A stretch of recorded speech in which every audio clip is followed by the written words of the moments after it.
This is the Transformers Generations Studio Series Bumblebee by Hasbro and Takara Tomy. So he is Studio Series number 1. He comes with a nice diorama box insert right there. And here is the packaging. A little bit smaller, kind of about the same size as the Last Night packaging for Deluxe. Here's the rest of the assortment. I picked up this figure at Our Toys, and obviously it is an updated version of the Transformers the movie Bumblebee in the 1970 Camaro alt mode that we first see Bumblebee in. First time we see Bumblebee in the Bayverse cinematic Transformers universe, and yeah. Initial thoughts on this figure, I thought I was gonna hate it, but after opening it up, transforming it a couple times, and playing with it, it's not that bad of a figure. So let's get right to it. He comes with a instruction sheet, standard instruction manual, and a spare arm, of course, for that blaster.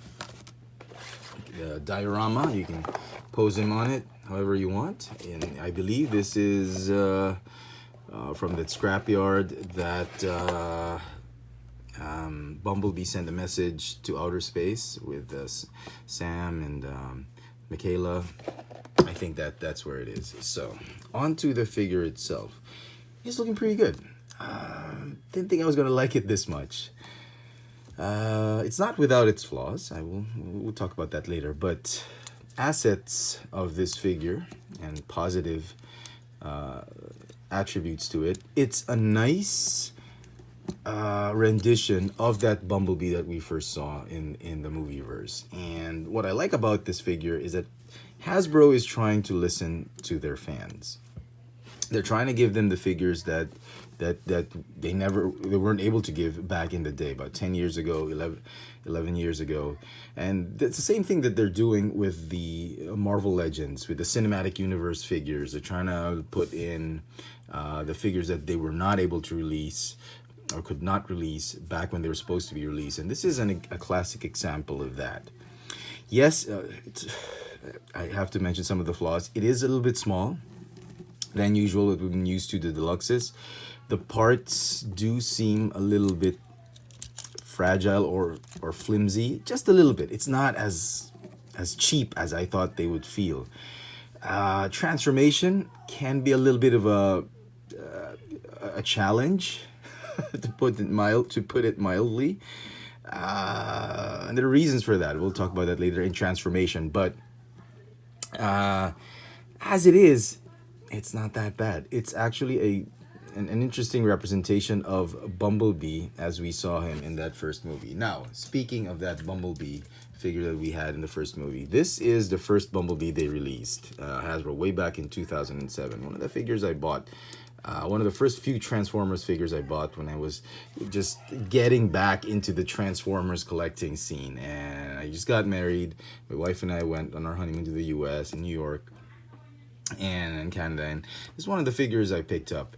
And boy, look at the size disparity, and even the plastic. The plastic on these first Transformers were tough as nails. These ones now are a little bit softer, and to a certain extent, probably much cheaper. But the way they look, this is how Bumblebee should have looked like back then. But again, take nothing away from this figure. This was a great figure. This is a very, very solid figure. It was just not that accurate.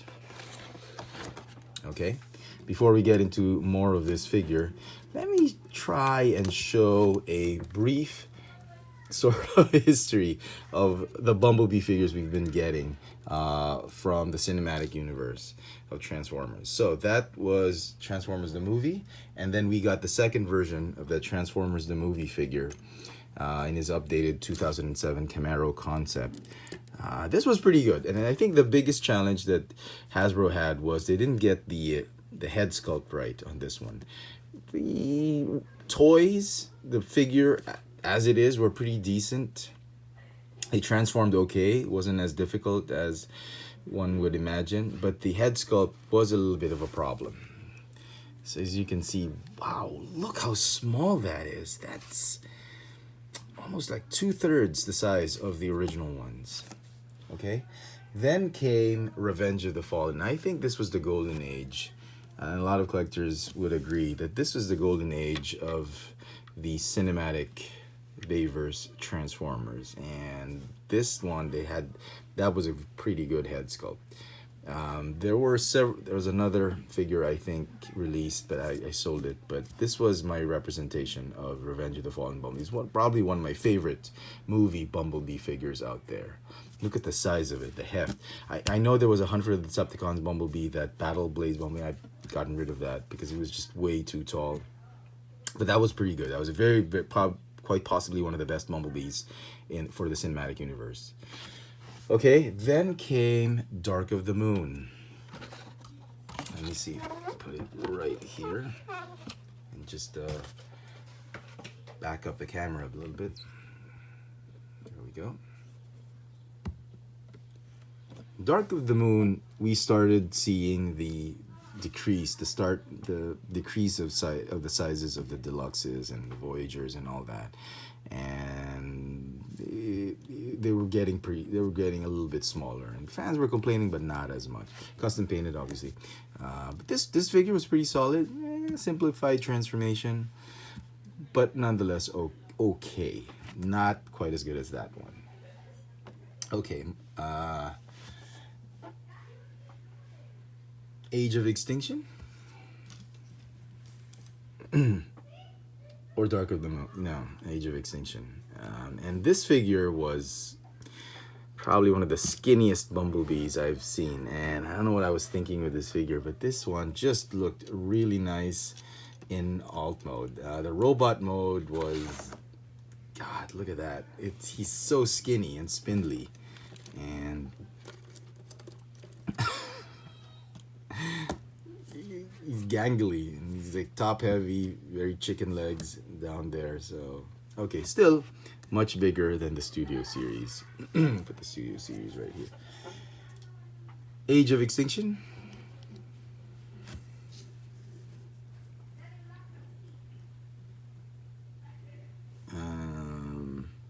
Okay. Okay, this time it was getting a little bit more ridiculous. They were getting smaller and smaller, but this is still a solid figure. Not too bad. I still kind of like this one. I love that whole arm cannon gimmick. And then finally, well, not finally, penultimately, this is the Last Night Bumblebee, which takes a lot of the engineering has been passed on to this one. I mean, the engineering for the Bumblebee figures have relatively been very similar. The arms do fold in the front part of the car. The legs do compress at the rear end. The doors become the wings, and the arms are the cannons. So the engineering has been sort of similar throughout the years, but not as similar as these two have been. You have to give it to Hasbro for not just recycling parts in some of their molds or recycling molds, but they've been recycling engineering, a transformation engineering for their Transformers toys. And the way this one transforms is 99%, 95% exactly the same as how this one transformed, just compressed a little bit. Okay, and finally, this is the Legends Bumblebee, which is sort of the scout class scale. So that's a brief history of the Bumblebee figures we've been getting for the cinematic universe. And you know, quite honestly, I didn't expect him to be much bigger than I thought he would be. Based on the pictures I've seen, I thought he'd be much smaller as the Legends class figure, like just here, but he's not. So he's still right there. It doesn't mean that I'm liking the size. I think it's way too small to be a deluxe, considering the fact that we've been getting deluxes that big for a long time, and now they've been shrinking to this size, and now they've shrunk even further. I think that's a disservice to the fans that Hasbro's doing, but they're trying to justify that with the cost is going to the engineering, to the detail, the paint, the assembly, the labor costs, and all that. Maybe, okay, maybe I can accept that, but I just miss how Transformers were, how the old movie Transformers were back in the day. And it's a shame. It's a shame that costs for production have been going up, and that we've been getting smaller and smaller figures. But needless to say, it's not as small as I thought it would be, but not a perfect deluxe scale nonetheless. Okay, so let's get rid of everybody and let's talk about the figure more in detail. All right, so let's talk about the figure more in detail. Yes, it's small, but just the amount of detail that Hasbro's put into it makes up for its diminutive size. He stands roughly just a little over 4.5 inches tall. Head to toe, he is about, I would say, 4 3/4 inches tall. Yeah, it's small. There's still some back kibble on him, but that's just the way the engineering of this figure goes. Paint wise, I love the silver gray highlights. They've got the racing stripe, the black paint on him. The head sculpt looks great. Let me just show you more of that head sculpt. Looks nice. That whole chest assembly, just a lot of tremendous amount of detail on it, but I guess that's where they put the money for this figure. Just the details. Much of what they've been doing with some of the Star Wars figures, the smaller Star Wars figures, they lose the articulation and sacrifice articulation for the detail. Here they sacrifice size for the detail. And yeah, very pleased with the details. Very pleased with the paint apps on this one. Articulation for the figure. Just put the camera down. Articulation, he's got a ball jointed neck. Very solid, very tight ball joint. Waist swivel. He's got a ball jointed shoulder. Ball hinge elbow, ball jointed hip, thigh swivel, hinge knees. Because of the sculpt, it just goes up to there.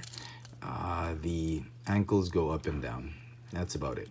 Okay, I mentioned earlier in the video that Hasbro has been listening to their fans, and one of the complaints I had with this particular figure was it was a little bit difficult to replace the arm with the arm cannon. And that's because you had to slide out that swivel hinge. Now, Hasbro has been listening to their fans and decided to make it easier by just replacing it with a hexagon peg. And right there, as you can see, there's going to be some tightness on it when you plug it in, and you're not going to be able to swivel that particular area because this one has its own swivel, which is great. And that wasn't supposed to happen. Okay, you can replace it with the arm. The arm's a little bit loose, so it's not as tough now. It's easier for kids to replace that arm cannon, which is great. And I think, kudos to Hasbro for listening to their fans. And yeah, I really appreciate that. Okay, so let's transform him. Just get rid of this turntable. Transforming him can be a little bit of a pain because the whole assembly of the alt mode is much narrower than its predecessor, the the Last Night Bumblebee.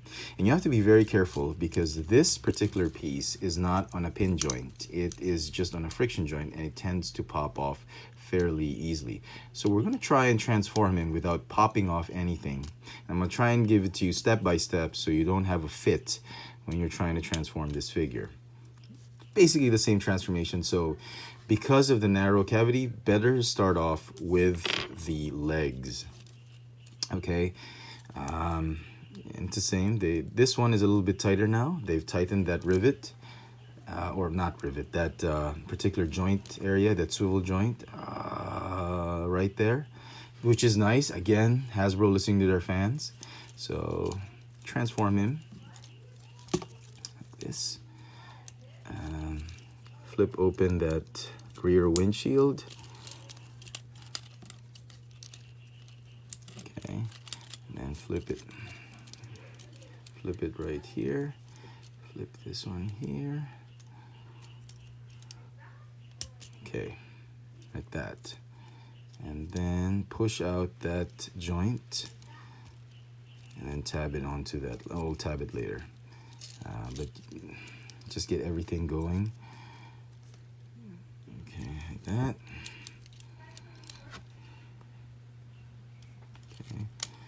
Okay, so far so good, nothing to complain about.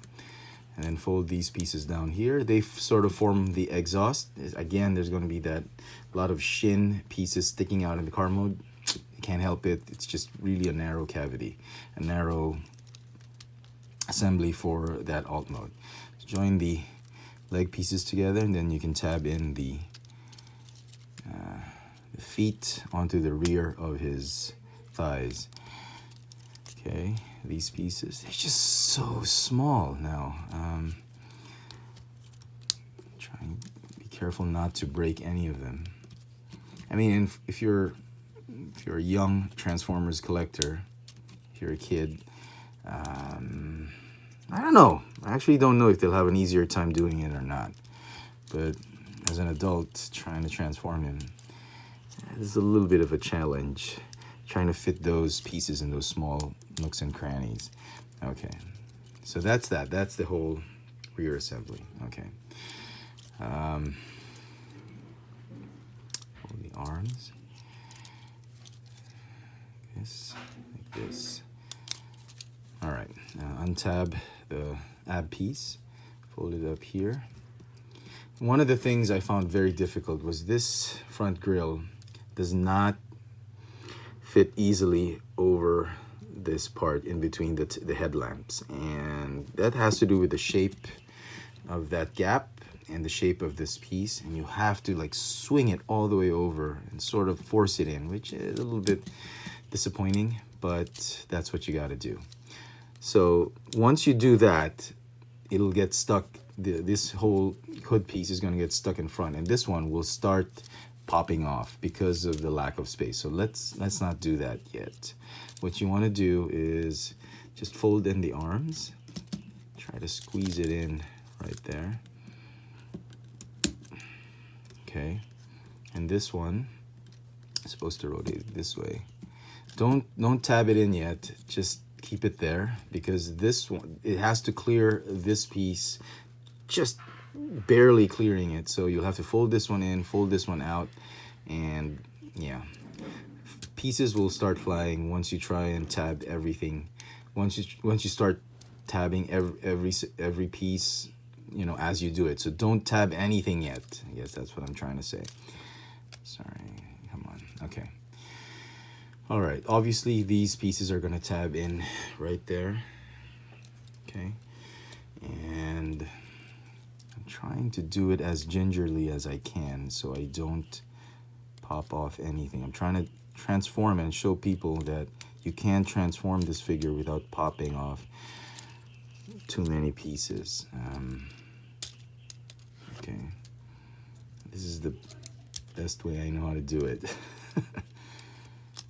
Okay, all right, so you got that. Go ahead and tab that arm in. This one's just loose because I've been replacing it with the arm cannon, so yeah, it's okay. That's that. Looks pretty solid, looks pretty decent. And all that's left is really this hood piece and that roof piece, so hope it works. Down like that. Okay, come on, don't pop on me now. It's really just the hood piece hitting the foot pieces, and I think they designed it that way so you don't break the whole joint assembly, because had it been a pin joint, and this is what it had been a pin joint, would have broken off cleanly, but this is what I'm talking about. It's very difficult to navigate or to negotiate this whole piece right across that headlamp assembly, and I feel I'm gonna break it if I force it again. I've been trying to do this a couple times, and it's just very difficult. Okay, I guess you have to fold it like that and open it up. I guess fold his chest downward like that, and then open it up just to give it some clearance, and then fold it back up like that. I guess that's the easiest way to do it. Okay, and then fold, so it didn't pop off. And I think the trick was to fold the leg assembly down first so that the toes don't hit that roof assembly. Now that that's done, you can go ahead and fold that leg assembly back. Tab that roof right there, and it tabs in just so smoothly once you've gotten everything in. And then fold the doors like that. And you see this video reaching 20 minutes. And just finishing touches on the transformation. Tab those arms in. And there you go. There is the Studio Series Bumblebee in his alt mode. And it's a pretty darn solid alt mode. The pieces do fit nicely. It's not as bad as a puzzle former as I thought it would be. But it's a pretty solid car mode. 1970s Camaro. Rolls okay. This one's not scraping as I thought it would. Okay, good enough. Alright, then you can put him right here.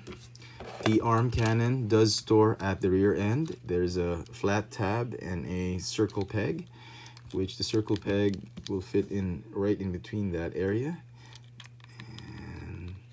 And right there, it feels like it's a nitro container or something, but it works. So there. That's the ultimate transformation. We'll bring back the others and show a little bit of a size comparison in alt. All right, and here is everyone in their Camaro alt mode, except for this one, obviously. And I'll tell you this, I have never transformed so many Bumblebee figures in my entire life, and I'm beginning to regret it. What was I thinking? I mean, had I been in a very bad mood today, I would have immediately put everything up for sale because they are so difficult to transform because they do not age well. Hasbro Bumblebee figures do not age well. The dust, the joints were so tight now. Half an hour to transform half an hour to transform all of them, I think.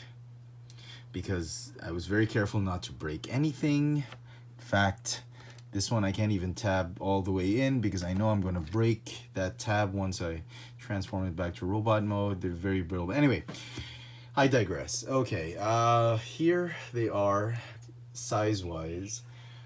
And as you can see, he's right there. Not as small as you'd think. He's small. He's definitely very small compared to the other deluxes, but not extremely small as not to fit in. Obviously, with the 2007 release, there's a big disparity in size, and as you can see, I mean, it is what it is. What can you do, right? But the details on this one, I think, are much better than the details on, like I said, than the details on this particular figure. It's a pretty good figure, and it's a good size, strong enough plastic, very good materials. I mean, it's a very solid, decent Bumblebee figure, so I think you should keep it.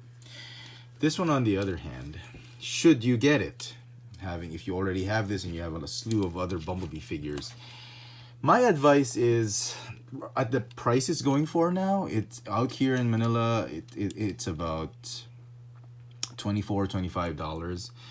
I mean, it's ridiculous. I mean, for a deluxe class figure, my advice, if you're not really such a hardcore fan of Bumblebee and you already have so many Bumblebees in your collection, my advice is to wait. It'll go on clearance sooner or later. Might as well, you could pick it up then when the price goes down to about, I don't know, $20, $15 or something like that, $10, who knows. But my suggestion is you wait. It's small, highly detailed, great paint apps, very articulated, challenging transformation of a Bumblebee Transformers figure, and it's very difficult for me to justify getting this figure at the current price point it's at for a casual collector. If you're a big Bumblebee fan, sure, this is just one of the figures you want to get to complete your Bumblebee collection, by all means go get it on retail. $25 could be justifiable, but if you're willing to wait, my suggestion is just wait it out. It'll be on clearance and you can complete your Bumblebee collection for the cinematic universe, Transformers cinematic universe, in time. There's no rush to do it. So there you go, folks. I hope you've enjoyed my video review. If I were to grade it, given all that we know about it, size, scale, detail, transformation, and all that, I think it's a solid 8 out of 10. Maybe a 7.5, not a 4 or a 3 that some other people are grading it. The Transformers Generations Studio Series Deluxe Class Bumblebee by Hasbro and Takara Tomy. Thanks for watching. And all that's left is really this hood piece and that roof piece, so hope it works.